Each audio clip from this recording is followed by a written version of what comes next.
सिरी गाड़ी सेमदत के इंजिन रिविल तौबा लोयरे टेबेट मखोन खर लांगे 700 किलोमीटर दा एडजस्ट तौ हाइबने बैलेंसर ने बॉडी बैलेंसर ने सिंदोगे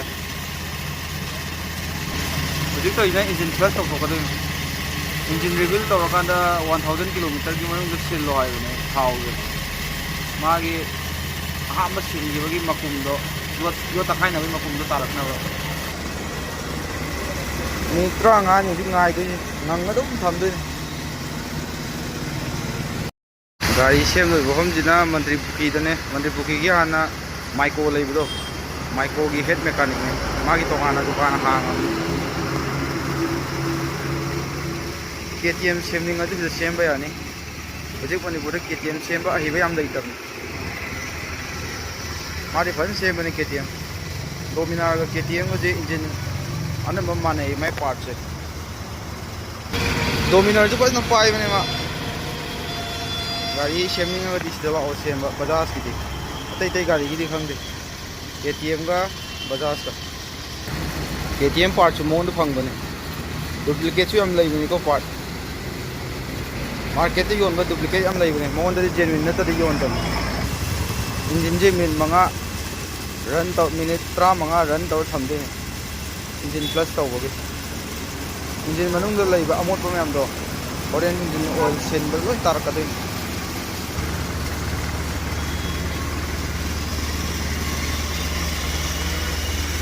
हाँ अमा मुकी ममांग दे इंजिन रिविल तौबने बा इंजिन जे 84,285 किलोमीटर थौरे बजाज रिलायबल ओइदे हैवी यारो को से माय दुकान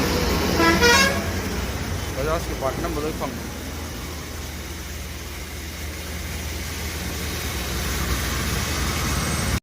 एक सेंदोई पार्ट से ले रहे इंजन ऑयल ले रहे मिनरल इंजन ऑयल नते को सिंथेटिक ने गल्फ के नव लाख ने सियाम भाव ने होंग जुम होंग बने 1.2 लीटर ने नको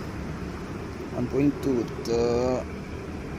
क्या भी 660 डिस्काउंट पर 30 or 40 रुपये 15W50 फुली सिंथेटिक निको 15W50 जे होइना गाड़ी इंजन ऑयल सिनबदा मोय खंगदबा म यावबने 15 हाइजे सिना विंटर हाइने 15W हाइजे विंटर हाइने सिगी अहामबगी कनो से डिजिट से नेमिगै इन गाड़ी स्टार्ट तौबदा इंजन ऑयल सर्कुलेट तौबदो इंजन मनोंदा अदु थुनेबा 0W50 हाइगा 0 नौमेन थुनेबको इंजन ऑयल जे इंजन मनोंदा स्प्रेड तौबदा दुका 50 जिना मागी विस्कोसिटी ने अनंगबदो 100 डिग्री सेल्सियस दा इंजन ऑयल जे क्याम नंगे दो अदो ओइजन सी 15W50 हाइ दुगा मोटोल की टाइप दा स्टार टेक्नोलॉजी से यावरे मोटोल की 1 लीटर दा 900 या पीबने सिंदौ पार्ट सिने से ले रे सिगी थाव की इंजन ऑयल हापा कांदा मागी इंजन ऑयल क्याम याउदी येंगनबा मागी गोस्ट मिरर ने सिने इंजन की बॉडी बैलेंसर ने इंजिन की वाइब्रेशन मैम दो सिना फादोइन सी सारकन मखोन खर चेनबा दुगी सिंदोके तौने यादबरी नत्ते प्राइस तो 903 अदुगा सिना सीजर गियर बैलेंसर की हेक मथकते हापा सिना मो बॉडी बैलेंसर न थादो को वाइब्रेशन दो अदु फाना बसिना सी अनी से वाइब्रेशन टेम्पर ने सी यादबरी मखोन जरेंग जरेंग जरेंग लाउने गाड़ी साकल लखन सेम बहरकांदा नमागे वीडियो इंजिन फ्लश तौरोदो इंजिन सिंदोकदे इंजिन फ्लश अने सिनबदो सिले तो मोटोल सी इंजिन ऑयल सिनगदबदो अदुदा हाइजनगदो अदुगा 15 minutes nganga thamgado ado 15 minutes nganga matungdo engine oil drain तौगदो राइट साइड की इंजिन की केस से हांगाने अदुगा सिनगदो ने रिपोर्ट टेपेट मखोन खरगा लई हाय टेपेट तो खतंग एडजस्ट तौर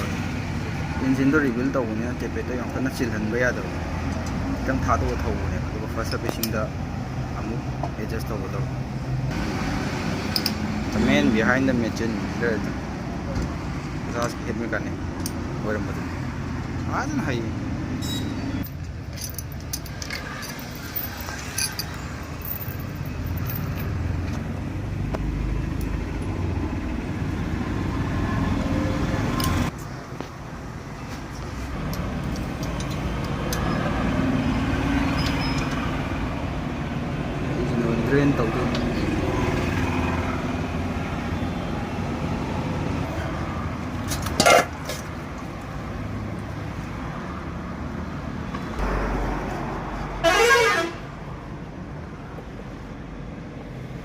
ꯆꯦꯞꯊꯔ ꯌꯦꯡꯁꯤ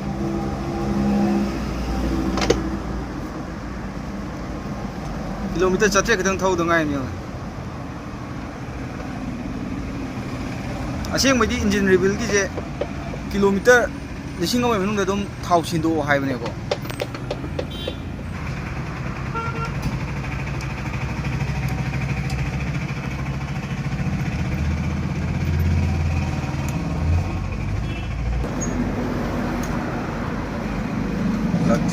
क्लच प्लेट ले रहे इसी मखार ऑयल पंप ले रहे ये मतलब सीजर गियर ले रहे बैलेंसर ले रहे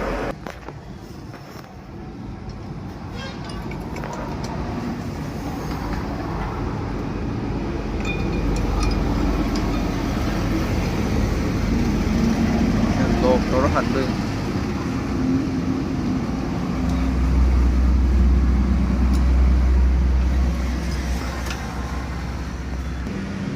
this side handle plus basket is one of the plus there or the plus left pick up this because high you stop there today you stop the guy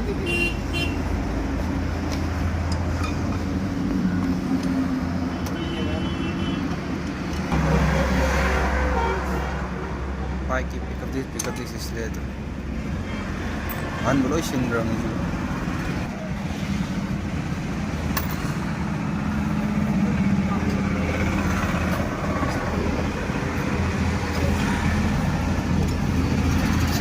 gear shifter की फोक से सिम सिंदोइन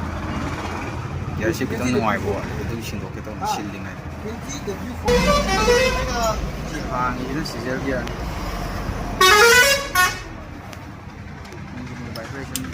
vibration manage तौनबो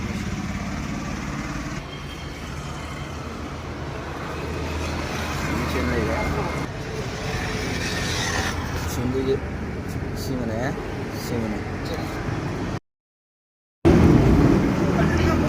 सिंदो इसी next marker ले रहे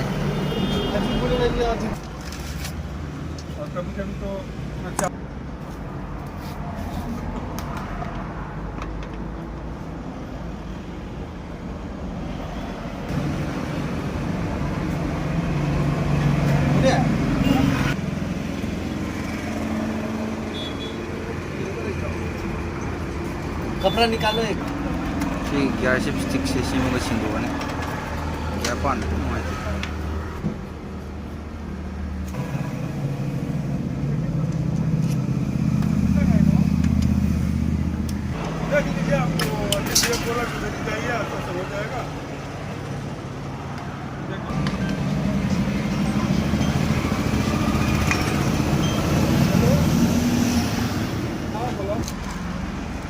आगे fourth gear मतलब first gear हाँ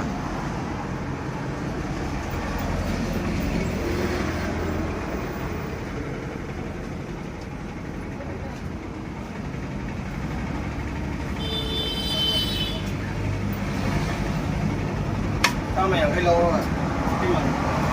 vâng 150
gasket hapchal le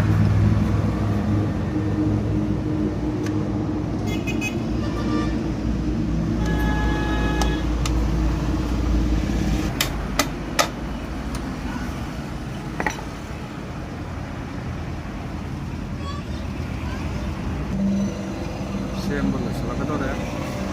ji saaf hoga aur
sala ka dore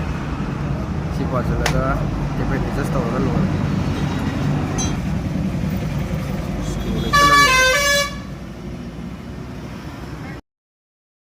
em lo ram ni na engine start tum tau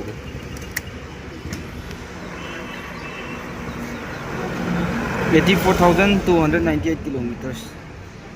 ang tang siem da ngai ri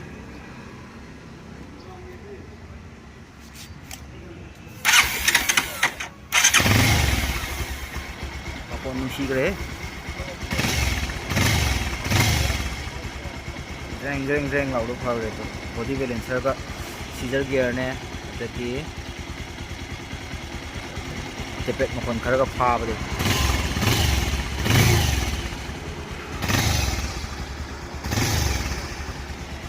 kadak kadak kadak kadak kadak lo mo